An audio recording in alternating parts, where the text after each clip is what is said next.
Filipino salsalero, numero 1. Panama Canal. Kahit hindi kayo marino, siguro narinig nyo na rin to, no? Ayan, bibirahin na kami ng tugboat na yan. Yan yung magiging guide namin patungo dyan sa makitid na kanal na yan. Ayan, yung nakikita po natin mga brad, yan yung pinakaunang gate sa lock na yan. Ayan, binubuksan na po yung gate at hinahatak na po tayo ng tugboat. Ayan, ang kitid ng kanal na to, tingnan nyo. Halos wala pang 1 metro yung, yung clearance sa gilid. Ayan, kaya dahan-dahan lang din yung galaw natin, yung takbo. Ayan, binabato na po yung mga lubid kasi kailangan muna nating itali yung barko natin. Pagdating kasi sa dulo, tatambay muna at bobombahin muna yung tubig. Paangat. Kasi yung tubig sa pangalawang lock sa itaas. Ayan, mataas po yan. Kailangan po pantay na yung tubig. Ayan, umaangat na po kami. Ayan, ipapantay po yan sa itaas. At pag puno na, ayan, binubuksan na po yung gate. So second lock na po tayo. I-release na po yung mga lubid na tinatali namin. Ayan. At binibira. Para safe din po yung mga lubid natin. Hindi masira. Ayan. On board na po lahat ng lubid. Binibira na naman kami ng tugboat dito sa pangalawang lock. Ayan. Pagdating po sa dulo, ayan, tali ulit tayo. Ayan. Bobombahin na naman yung tubig. Aangat na naman yan. Papantay lang dun sa taas. Ayan, adjust lang ng lubid kasi umaangat din yung barko eh. Pag puno na yung lock, ayan, mag-aalarma na po yan. Kaya bubukas na rin yung gate. Ayan. Tapos bibirahin na naman yung lubid natin. Ayan. Ito si tugboat, ang lakas oh. Bibirahin na naman tayo. Ito na yung panghuling panghuling lock. Kasi yung tubig sa itaas, yan na po yung level mismo ng lake. So, huling bomba na lang, papantay na tayo dun sa itaas. Yan, tali muna, bobombahin pataas, yan, level na po yan. At magbubukas na po yung gate. O, ayan. Ito na po yung lake mismo. At bibitawan na kami ng guide namin na tugboat. Ayan, aalis na sila. But wait, there's more. Hindi pa tapos ang bakbakan. Kasi nandito pa lang tayo sa loob mismo ng lake. Hindi pa tayo nakalabas ng Atlantic Ocean. Shortcut kasi itong Panama Canal from Pacific Ocean to Atlantic Ocean or kaya Atlantic Ocean to Pacific Ocean. So kulang-kulang 4 na oras yung babaybay natin. Dito kinalimutan ko muna yung dignidad ko.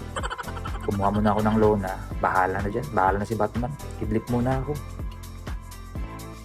So yun na nga, kinaumagahan. Hindi na po yan umaga. Tanghali na po pala yan. Kasi pagdating po sa dulo, mag-angkorahe muna kami. Yan, tanghali na po kami. Magbubunot ng angkla. Ayan. Kasi lalabas na kami ng Gatun Lake. Ayan. Nakahanda na yung mga assistag natin sa gilid.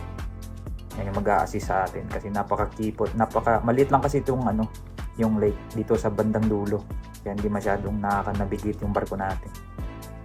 Ayan. Let's go. I-exit na tayo.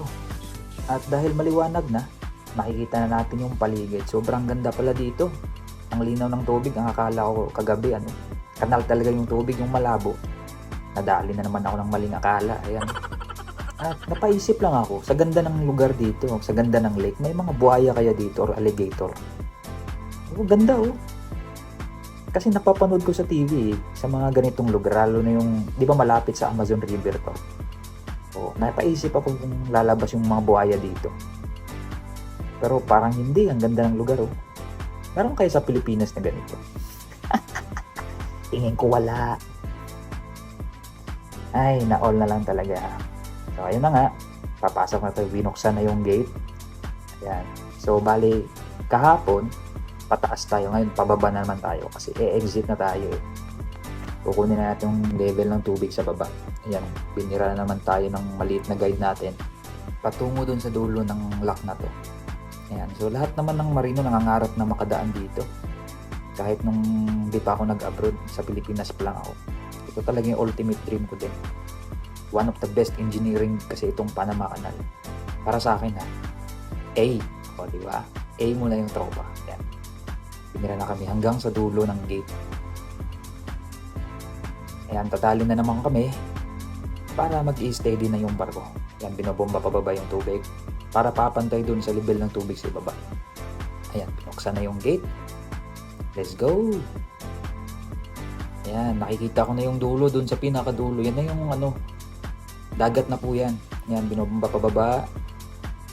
Bilis lang mga brad. Siguro mga 10 minutes. Ubus na yung ganong kadaming tubig. Binuksan na naman yung gate. Teka, may nakita ako. Ano yun? Ano yan? Ano yan? Ano yan? Ay, naku. Yan na nga. Naku, lumabas talaga. Talagang palabas na kami. Di talaga umabsent ito. Akala ko sa Pilipinas lang marami nito. Meron din pala dito sa Panama Canal. Ayan. Yan, guide din natin yan. Ano? Sunod-sunuran lang siya sa Agos. Oh. Tingin siguro may makukuha siya sa amin. Wait, wala kaming tax dito. Ito na yung pinakadulong gate pala. Andyan pa rin siya. Oh, mga bread, di siya umaalis. Naku-curious yata siya sa amin. Eh. Wala nga kaming pera. Wala kang makukuha. Sige, mag-swimming ka lang dyan sa gilid. Bahala ka dyan. Hindi ka na mapapansin. Yan. Bumaba na pala yung tubig mga brad. Ito na yung huling gate. Yung sa dulo, tubig, dagat na po yan. At bubuksan na po yung huling gate. Ayan. Diretso. Dito na magtatapos yung transit natin sa Panama Canal mga brad. Salamat sa inyong panonood.